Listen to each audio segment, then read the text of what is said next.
Kaidol, ito na ang niyog na aakyatin. Ang taas. Taas man kayo na may nakasampung. Yan ang pinakamataas Ito na. nga pala yung kapatid ko, siya yung aakyat. So, yung unggoy mga ka-idol, aakyat ng niyog. Paano nang konto? Isa. At ako naman yung aakyat sa pikas ng puno mga idol. Para magtago.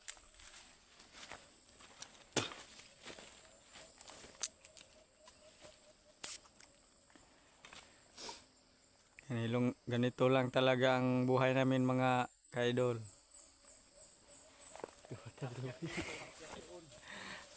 Akyat dito, akyat doon kapag wala kaming niyugan.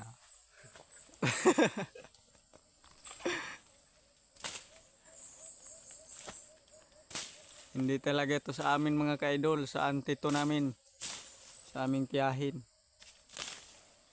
Kapatid ng maguwang sa kanyang mama. O kapatid sa maguwang ng aking inahan. Oo. Akyat na naman.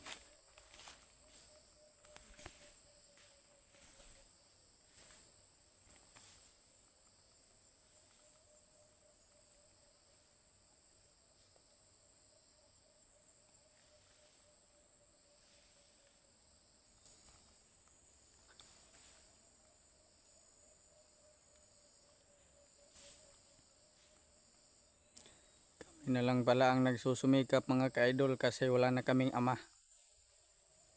Ina na lang ang meron kami. Hindi na makapagtrabaho dahil matanda na.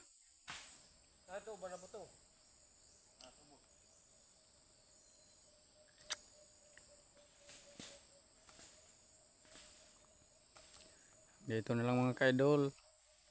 Follow naman at pa-react sa mismong video na to. Salamat.